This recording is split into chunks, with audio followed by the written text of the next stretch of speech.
Bonjour et bonsoir à tous, c'est Intro Process. Aujourd'hui on se retrouve sur Solo Leveling. Je vais aller invoquer sur, sur le portail permanent. Mais d'abord je vais vous donner un petit peu les avis sur les dernières vidéos, si ça vous a plu, etc.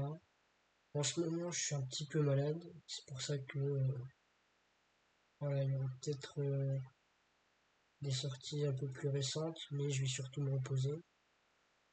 Mais voilà, on va aller invoquer sur le portail permanent. Je vais pas invoquer sur le portail de Gotoryuji, parce qu'il y a un nouveau hunter qui va arriver jeudi.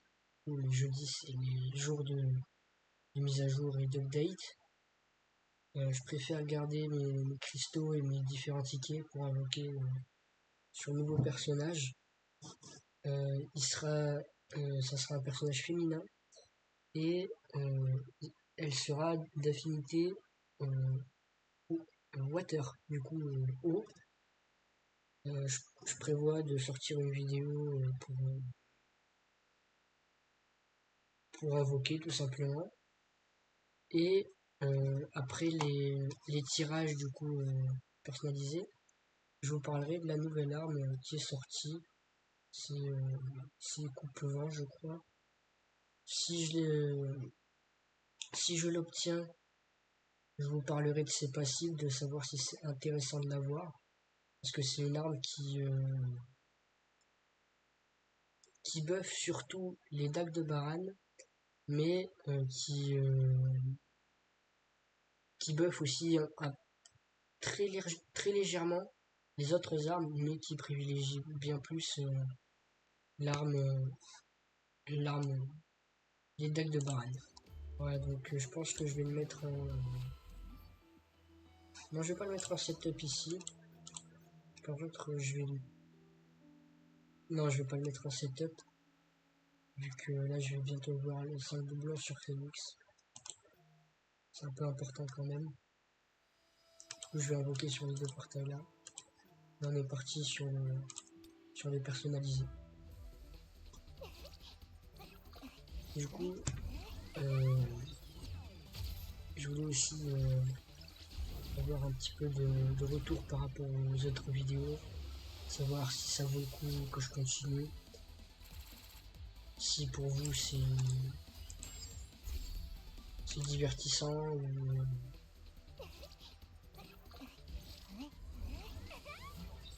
juste des vidéos lambda.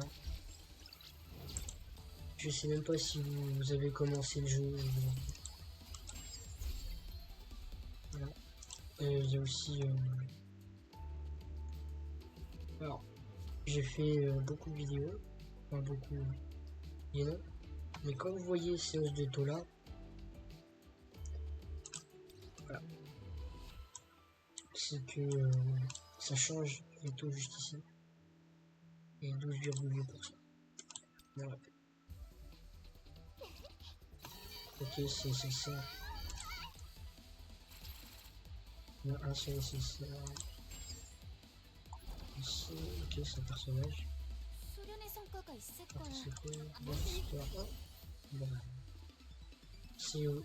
C'est aussi un personnage de type water du coup. C'est la briqueuse de type water.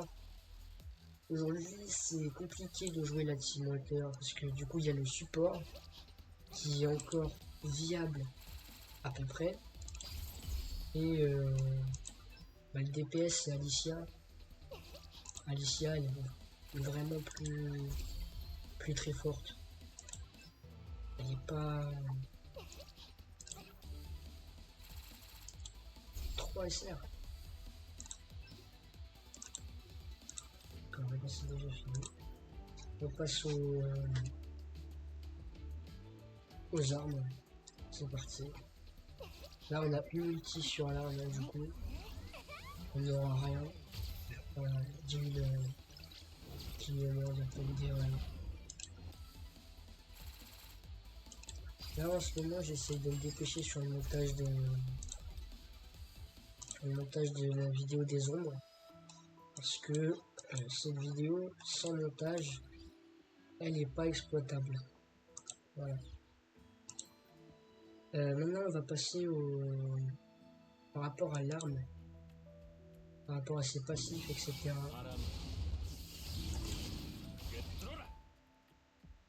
Voilà. Les animations. Là, c'est son animation de coup spécial, du coup. C'est sa sorte d'ultime, entre guillemets, pour l'arme. Là, c'est les attaques de base. Voilà, donc j'ai pas vraiment besoin d'expliquer ce qui se passe. Là, après, c'est les ratios de dégâts.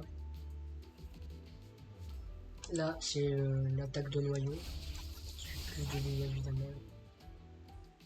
Et là, bah, c'est du classique. Ensuite, pour ce qui est de l'arme, déjà, c'est une arme de Sung, elle est de type vent. Pouvoir scellé s'active au début de niveau. Donc c'est-à-dire que dès que vous rentrez dans le combat, il y a l'effet pouvoir scellé qui s'active. Lorsque Geno utilise tempête de grêle, aucun coup critique ne pourra être fait, mais ses dégâts augmentent de 120%. La précision de Sung, elle diminue de 24%. Et c'est là où il va falloir faire attention avec ça. L'attaque et la précision de Sung Jin-woo augmentent de 0,8% par tranche de 10 points de force jusqu'à 24%. Alors, du coup, il est possible de récupérer les 24% de précision si on a minimum 240 points. Non, alors attendez. Attendez, je fais un petit calcul vite fait. Je reviens. C'est bon, du coup, j'ai fait un petit calcul. Faudrait être à 300 points en force. De toute façon, j'ai oublié de regarder. Parce que c'était affiché juste là. Si la force de Sung Jin-woo est de 300 ou plus, l'effet devient... Oh, non, c'est pas du tout les mêmes effets en fait. Qu'est-ce que je raconte? Non. À partir de 300, vous récupérez les 24% total. Mais c'est que à partir de 300. Donc au début du jeu, quand on commence, c'est une arme vraiment qui est pas conseillée. Enfin moi je la conseille pas en tout cas. Parce que faut quand même avoir beaucoup de points attribués en force. Alors au début on attribue tout en force. Et du coup un niveau représente 5 points. Du coup bah on peut rapidement, entre guillemets rapidement, atteindre les 300. Mais au début vraiment n'allez pas chercher cette arme parce que faut quand même 300 points de force ou plus pour avoir les stats optimales du coup en précision. Ensuite, si la force de Sung Jin-woo est de 300 ou plus, l'effet devient tempête éveillée. Tempête éveillée, il fait que lorsque tempête de grêle touche sa cible, le tourbillon créé déclenche un effet qui attire les ennemis lorsque Jin-woo utilise tempête de grêle. Il bénéficie aussi de super armure pendant 3 secondes. Et ça, c'est pas négligeable parce que super armure, ça permet tout simplement d'éviter les cancels d'attaque. Quand par exemple un boss ou un ennemi te tape, normalement, il te cancel les attaques. Du coup, il t'annule l'attaque, il te balaye, il te repousse, etc. Et bah avec super armure, tu n'as pas le problème il t'empêche d'attaquer. Voilà. Tu l'as pendant 3 secondes. Lorsque Jin utilise tempête de grêle, aucun coup critique ne se déclenche, mais ses dégâts augmentent encore de 200%. Son attaque augmente de 30%, sa précision augmente de 5%. La vitesse de l'attaque tempête, de grêle, de l'attaque de base et de l'attaque de noyau de porte-tempête augmente significativement de durée illimitée. Voilà, donc son attaque, sa précision et sa vitesse augmentent, etc., etc. Ça, c'est pour les effets de base quand il n'y a aucun doublon. Donc, c'est fort, mais c'est pas incroyable non plus. C'est là, enfin, c'est fort que si t'es avancé dans le jeu, que t'es à certains événements, ou que tu tryhardes le Power of Destruction. Voilà. Ensuite, bah, quand tu débloques le premier doublon, lorsque Tempête de grêle touche sa cible, Tempête menaçante s'active. Alors, pour ceux qui ne voient pas du coup c'est quoi Tempête de grêle, c'est justement l'attaque de tout à l'heure que je vous ai montré, l'ultime, espèce de petite ultime. Voilà. Alors, Tempête menaçante, lorsque la compétence de base devant l'utilisateur touche sa cible, elle lui applique l'effet frappe tempête pendant 4 secondes. Frappe tempête, du coup il permet l'utilisateur inflige des dégâts équivalents à 1600% de l'attaque en plus il me semble. Temps de rechargement 0,5 secondes. Donc pendant 4 secondes vous avez je crois que c'est moi qui comprends mal, mais si je comprends bien, pendant 0,4 secondes, quand l'effet est activé, toutes les 0,5 secondes, durant ces 4 secondes là, on fait 1600 dégâts sur un coup. Si je comprends bien et que je... Et lorsque cet effet s'active, il déclenche l'arc de la tempête sur la cible, qui augmente les dégâts subis de 5% et qui augmente les dégâts de vent de 5%, durée 10 secondes, cumulable jusqu'à 2 fois. Du coup, ça veut dire qu'on peut monter jusqu'à 10% plus 10%. Voilà. Et je crois que j'ai mal compris cet effet en fait. Je crois que cet effet en fait il peut se... dans les 4 secondes, si tu l'as 2 fois, ça active celui-là, qui augmente du coup de 20 et 20. Enfin, non, total de 20, mais 10 et 10. Après le deuxième doublon, je crois que c'est du basique, c'est les dégâts élémentaires de vent, augmentés de 10%.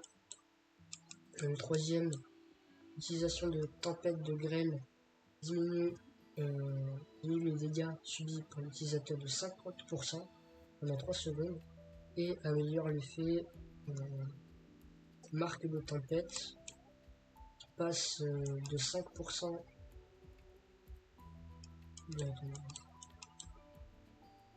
il passe de 5 à 10% et de 5 à 15%, qui est vraiment pas négligeable. L'effet cette fois il dure 20 secondes et il est cumulable 2 fois. Du coup 20 et 30. Du coup ça fait un équivalent de 50, mais c'est pas additionnel. Le quatrième doublon c'est du basique. Le temps de rechargement de la compétence diminue de 20%. L'effet, alors du coup le dernier doublon, l'effet frappe tempête est amélioré. Frappe tempête, du coup maintenant, au lieu d'infliger 1600, il va infliger l'équivalent de 3200 de l'attaque de l'utilisateur. Ensuite, lorsque cet effet s'active, il déclenche toujours une marque de tempête sur la cible, et lorsque cet effet est actif, Gino y récupère 25% de PM. Alors je sais pas si c'est par seconde ou si c'est justement encore une fois avec l'histoire des 0,5 secondes. Et par contre, marque de tempête, il reste le même effet qu'au troisième doublon. Voilà. À savoir les 10%, les 15%, cumulables jusqu'à 2 fois. Mon avis sur l'épée maintenant. Bah en fait, elle a des compétences assez lentes. Donc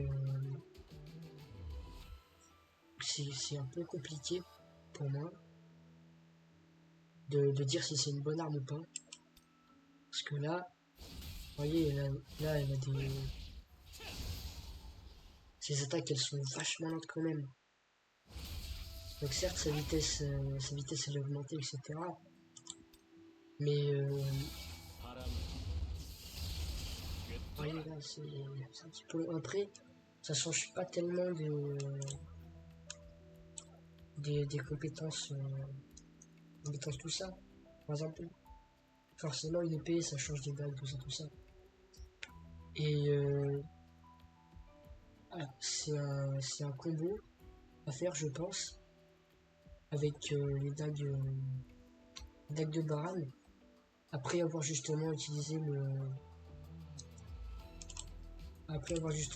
la compétence tempête de graines qui met du coup les effets, de switcher directement sur les dagues de Baran et d'enchaîner les skills, d'enchaîner les compétences.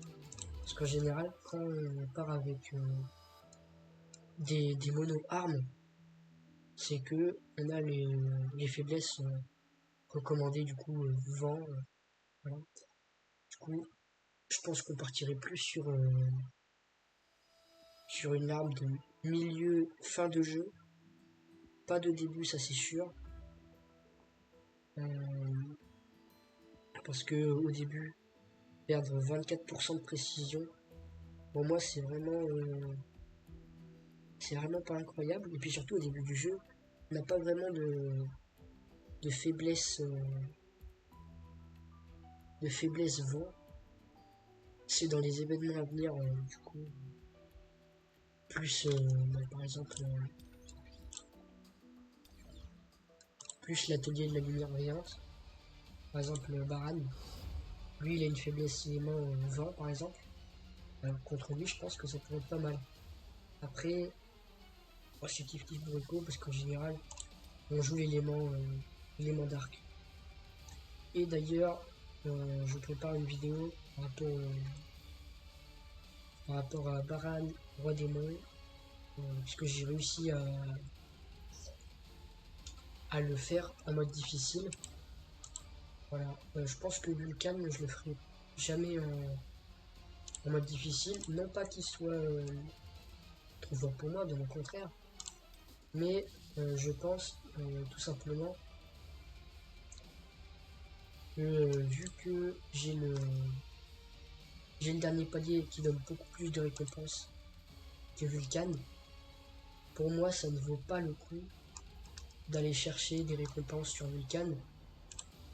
Alors que ce qu'il donne, c'est beaucoup moins... Enfin, il fournit beaucoup moins. Et en termes de fragments pour la puissance rémanente aussi, il ne fournit pas pareil. Un Vulcan ne fournit pas les fragments.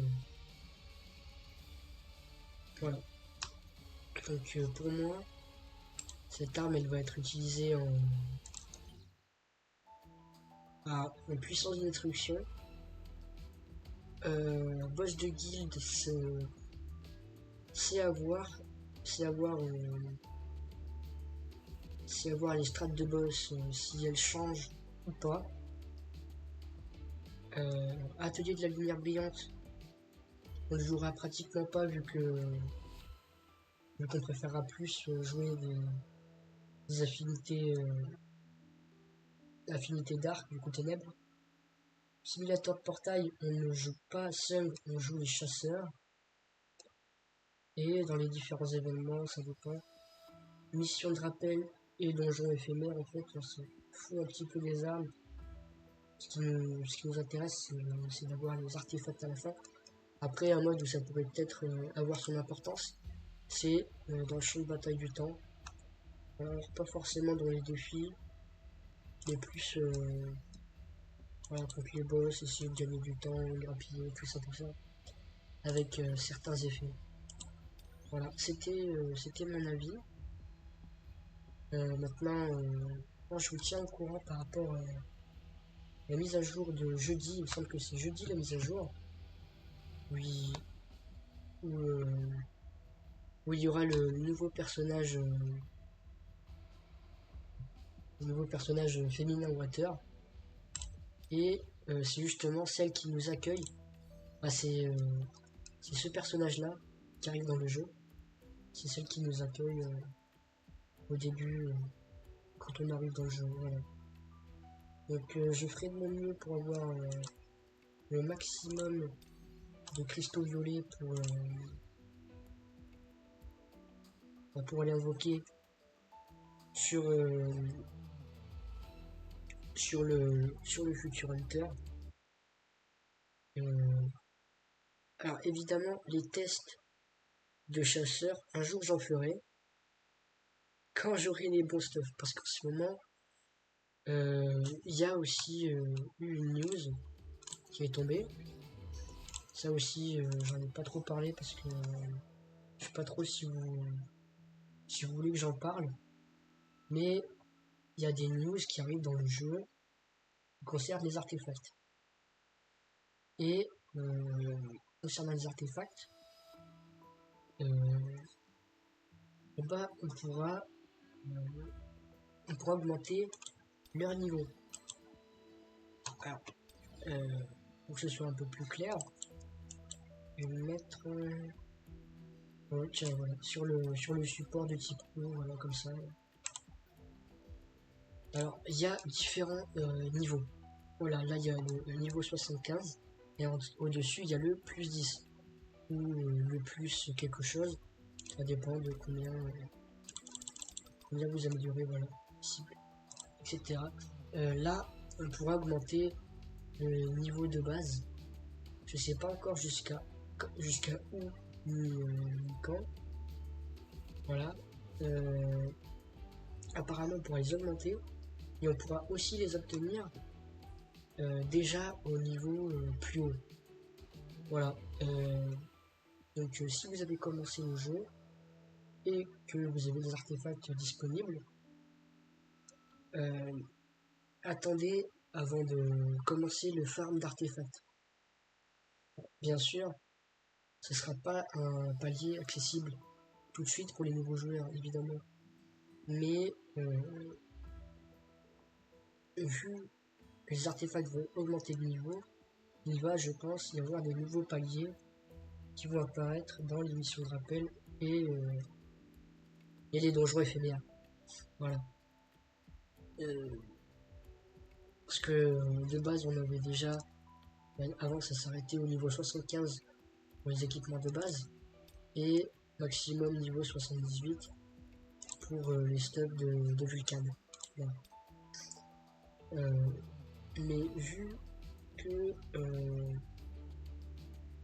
que sur certains personnages, on a déjà des stuffs parfaits,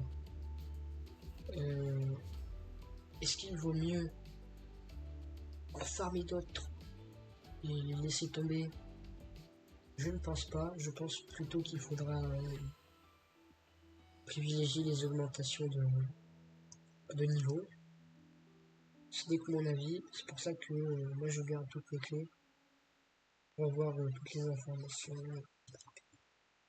par rapport à ça. Évidemment, je vais utiliser 36 clés comme toutes les semaines, car dans l'émission de loterie, toujours ça, mission de rappel, et, terminer les donjons ou mission de rappel 36 fois.